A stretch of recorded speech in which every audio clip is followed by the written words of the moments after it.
Today's Family First involves stuff we can't talk about, literally. Well, whether you like it or not, your kid is probably going to hear a lot of dirty or naughty words. But what do you do when they start repeating them? Fox 61's Matt Scott is sorting that out for us. Oh, how times have changed in Connecticut. Check out this very real law from the very old New Haven Settling in New England and Some Laws for Government, published way back in 1656. If a child above 16 years old shall curse or smite his, her, or their natural father or mother, each such child shall be put to death.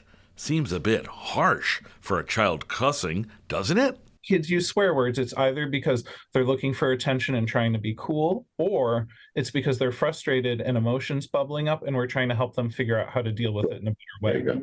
And it's two different solutions. Either way, it can be triggering for parents, whether their kids are merely mimicking them or incorporating a cuss word into every conversation. Robert Ketter with Connecticut Children's says it's okay to a point.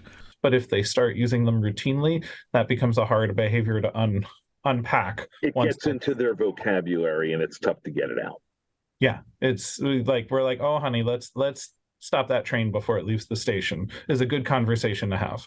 In a study by the British Board of Film Classification back in 2021, 1 in 5 parents said they curse in the house, yet they don't want their own children doing the same thing. Ketter says that too is fine if you can get to the root of why your kid is cussing in the first place. And, that's why it's really important that we kind of role model and just be very cautious about the words that we're using in front of our kids, because even if we think they don't hear them, they hear them. So while maybe a punishment of death isn't in the cards, training kids early to correct bad behavior is key. Oh, and a lot of patience too. We also want to try to, at least for little kids, ignore when they use those bad words. But in order to do that as a parent, that requires like a good amount of zen and being willing to put up with the fact that it might get a little worse before it gets better. I'm Matt Scott, Fox 61, Connecticut's news station. They said to ignore it when the kid, but it's so hard because it's so funny. Cute, right? My older ones went through a bit of a stage trying to teach the younger one a little something, and it was really funny. Hard not to laugh because then they just say it over and over and over again, right? Oh, I'm just chuckling thinking of Sammy saying anything that's not super sweet.